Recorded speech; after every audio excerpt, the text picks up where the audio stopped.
Hi, I'm just going to share some information here, a couple of points that I think really need to be made.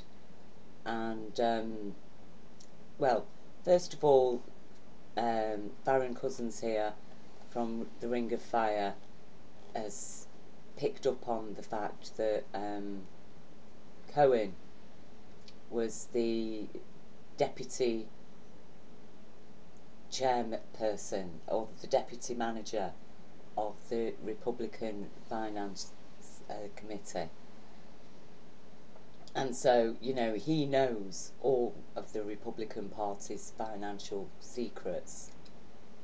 And yes, the Republicans did come down very heavily on Cohen as he began to give his testimony to Congress on Capitol Hill yesterday.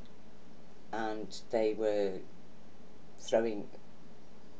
expressing their vitriol and throwing all kinds of things. Yeah, he's a known perjurer, he's a pathological liar, nobody can believe him, he's a convicted liar. We know that he's a liar, so how can we believe anything that he says? And they did try their best actually to stop this hearing. So there's a couple of points now that need to be brought to the fore, and I've been waiting for somebody to pick up on these within the alternative or the mainstream media. The main fact being that, you know, this is what Cohen is alleged to have lied about, Michael Cohen, in that he pleads guilty to lying to Congress over Trump project in Russia. So during his initial meeting with Congress, he lied to them and saying no, Trump didn't know anything about this Trump Tower project in Moscow, it had nothing to do with him, blah blah blah. Now, we know for a fact that Trump is a liar. Everybody's seen him on national TV being questioned by a reporter about the Stormy Daniels payments and everything while he was standing to be president, and he categorically denied, no, he didn't, it had nothing to do with him. But now we have the absolute solid evidence that yes, he did instruct Michael Cohen to pay off Stormy Daniels and some other porn star as well, I've forgotten her name, to basically hush them up, shut them up, so they don't smear Trump's presidential campaign, you see. Because it is very likely that he may not have even been voted for president had it come out at that time during the campaign that he'd left the side of his heavily pregnant wife. You know, she's got his baby in her belly. He's left her side to go and have these affairs with porn stars, you see. That probably would have had a huge impact on the electorate, especially the female members of the electorate, but also a lot of men as well who really find such things absolutely disgusting. And it would have been very difficult as well for somebody like Mike Pence to stand by Trump's side. I mean, as it was, we already had his self-confessions about sexually assaulting women, and how many women lined up saying, yes, he sexually assaulted me, accusing him. But that was all locker room talk, and these women were all lying. But when it comes to actual affairs with porn stars while your wife is heavily pregnant, it's just a bit too much, you know. It's that extra bit of information that would have likely just totally tipped his campaign into a landslide of, like, no, we don't want nothing to do with this guy. Okay? So it's a very serious matter, the hush money, because it does amount to a bribe that was paid in order to silence people who, had they been allowed to speak, would have heavily influenced the voting public in whether or not to vote for Trump, you see. So, you know, it is quite a serious matter. And it is a serious matter that he was having business dealings with a nation, Russia, who America's at odds with at the moment in the Middle East, you know, with Iran and Syria. So you've got some serious issues there. So Michael Cohen admitted that he lied to Congress. You see, he pled guilty to lying to Congress about the Moscow project. He said he made false statements to hinder the Trump-Russia investigation and to protect Trump, who was identified in court as individual number one. So, although it's not clear if Trump specifically asked Cohen to lie about this, nonetheless, as Trump's lawyer and as Trump himself was sticking to the narrative that no, he didn't know anything about this Trump Tower. And so Cohen supports that narrative, the narrative as supported by all the Republicans around Trump at the time. Okay? So, in their vitriol against Cohen now as a liar, the Republicans have taken enough rope now to hang themselves with, because they have categorically accepted now. They've stated, we've seen them all on national TV, they fully accept that Michael Cohen is a liar. That when he sat before Congress and said that Trump didn't know anything about this Moscow project, they all fully accept that he's a liar. To such a degree, they were going to use that very fact to stop this hearing. Okay? Now, being as they have accepted categorically that, yes, Michael Cohen is a liar, he lied to Congress under oath, and therefore nobody can believe him, and we shouldn't have this hearing. He shouldn't be speaking to Congress now because nobody can believe what he says. Okay? Therefore, they are, in that same process, admitting that President Trump is a liar. Aren't they? They're admitting that their president is a liar because they're accepting that, yes, Michael Cohen lied. Look, he's evil, he's a convicted liar, he's a pathological liar. He lied to Congress on oath when he was supporting the president's narrative about what he knew about this Moscow Tower, Trump Tower in Moscow. A president that we know already has a record of telling lie after lie after lie after lie. Okay? Unlike Michael Cohen, who has owned up to his lies, admitted them, expressed his deep upset and regret and the remorse he feels for, as he says, letting America down, letting his family down, all out of a misguided loyalty for Trump. So, and even on pain of facing imprisonment, he's admitted to lying. But Donald Trump has not admitted to lying. He's still sticking with his narrative that, no, I didn't know anything about this Russia project. And we can't forget that Cohen now is backing up his statements with solid evidence that is presented in the form of certain documents and the recordings that have been submitted to Congress to support that now I am telling the truth, and there's the documents to prove it. So all that vitriol, you know, and anger and wrath that they expressed against Cohen, that ball now, you know, they threw that ball into the court. Now that ball is being thrown back at them with double the force. Because all that wrath that they were pouring onto Cohen as a known liar, pathological liar, now goes exactly double against their own president. Because they have all accepted that Trump is a liar, haven't they? Yes, of course they have. Because what was Cohen lying about, except the very same lies that Donald Trump, as president, is clinging to this very day.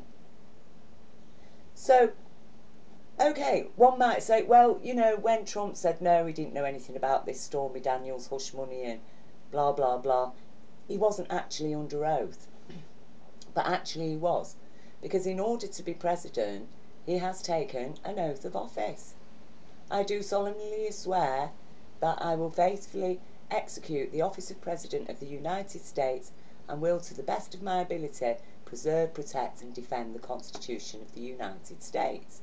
So then, you know, if we go to the Constitution of the United States and we look at Article 2 here, okay, Section 4 provides for removal of the President and other federal officers. The President is removed on impeachment for and conviction of treason, bribery or other high crimes and misdemeanours.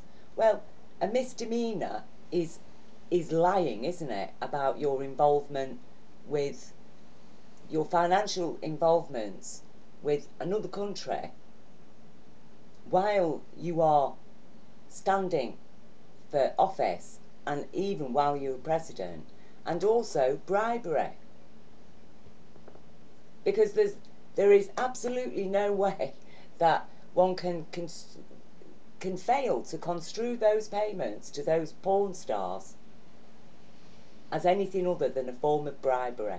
Bribery to keep them quiet, bribery to deceive the American public.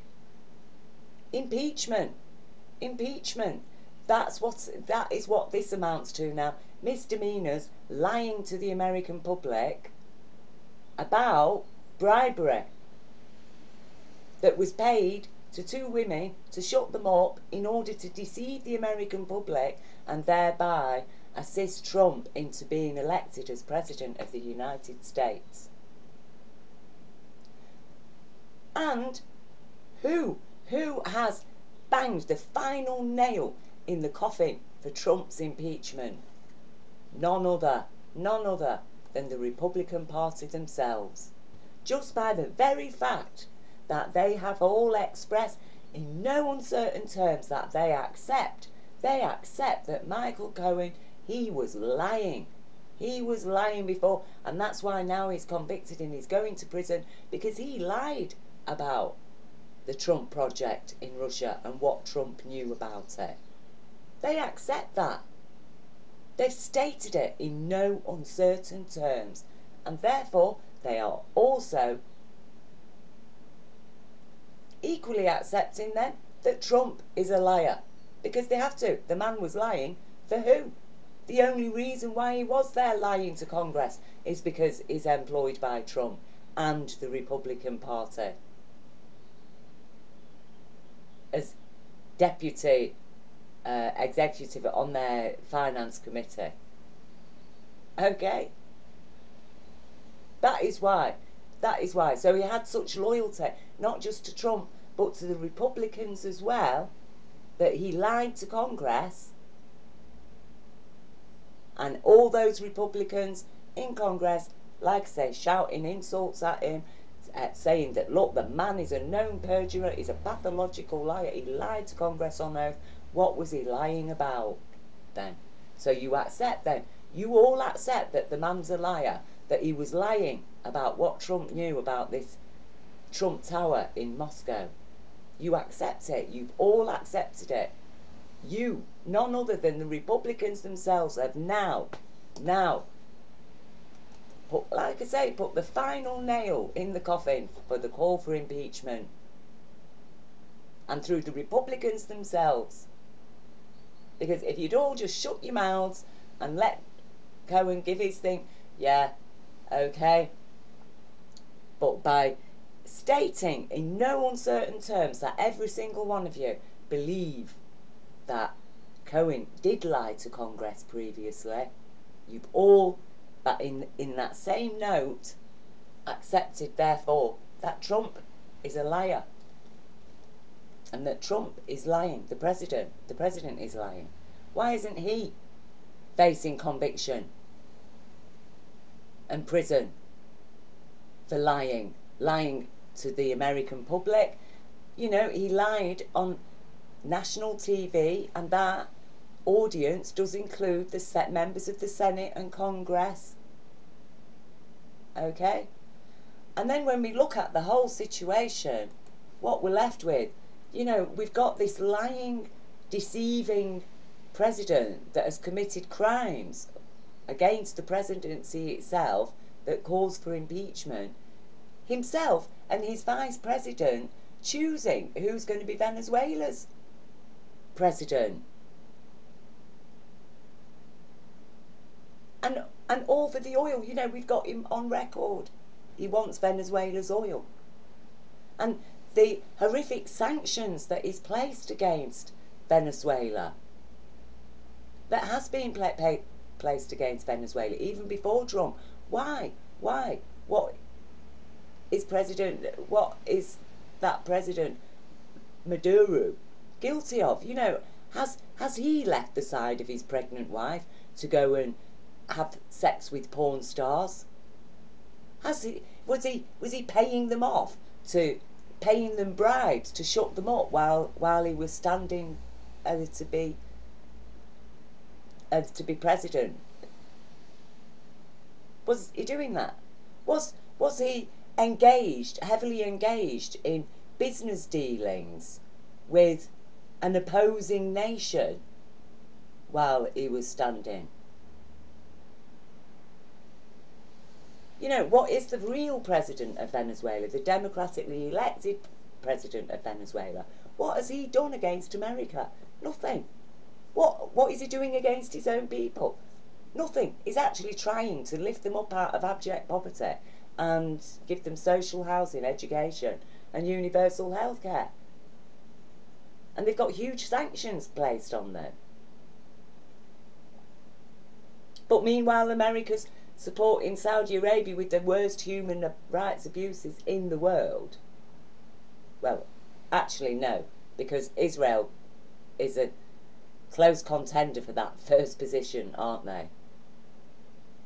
Zionist Israel, you know. And I'm not anti-Israel. I don't judge a nation by its leaders, because I know leaders are one thing and the people are quite another. Okay? And I still believe there's hope for the people of Israel and the people of Palestine to turn their lands into a prime, shining example of, you know, what God really means on this planet. What God's love really means. I have to have faith and hope that those two nations can achieve that. The people of Palestine, the people of Israel, they will be an example to the whole world. I have faith in that, because I have to have faith in that. I have faith in God, in Yahweh, Allah, you know. But this is a very, very serious situation, like I say, and what has been exposed here. And now, as I say, Farron Cousins is showing just how deep Cohen's ties were to the Republican Party, and giving us even more understanding of why he was prepared to lie for President Trump, because he, you know, it was also the Republican Party who had entrusted him to such a high position, such an important position, as being, you know, deputy chair on the finance committee, overseeing the Republican expenditures. He knows all of their financial secrets. But, as I say, now these Democrats, the Republicans now, by the levels of anger and condemnation that they've now issued against Cohen is itself now an admission from all of them that, yes, they now accept that Trump did know about the Trump Tower Moscow project, because Cohen lied, didn't he? He was lying when he said Trump didn't know about those things, apparently. You see? And he's admitted, and they accept it. So there you go. You know, that is the one thing about smart people, you see. These people who think they're very, very smart. You're not very clever. You're not very clever. And you have taken enough rope now to hang yourselves and your president, because he will be impeached now. He's got to be impeached. You have, every one of you have accepted in no uncertain terms, you have expressed your belief, your understanding, your absolute faith that Michael Cohen did lie to Congress about Trump and his Moscow Tower. You all accept that. So therefore, by your own judgment, you've all condemned your president. And like I say, now, yes, impeachment. Because he has committed bribery and other high crimes and misdemeanours. And that's, you know, this Trump Tower business, it is a misdemeanour. So, again, thank you to Farron Cousins and the Ring of Fire. They do such wonderful presentations, regular presentations, and I'll leave the link to this under here and the links that I've shared here. So it looks like very serious times for President Trump. And as I say, he's got nobody. The people he can thank for that now are the members of his own Republican Party.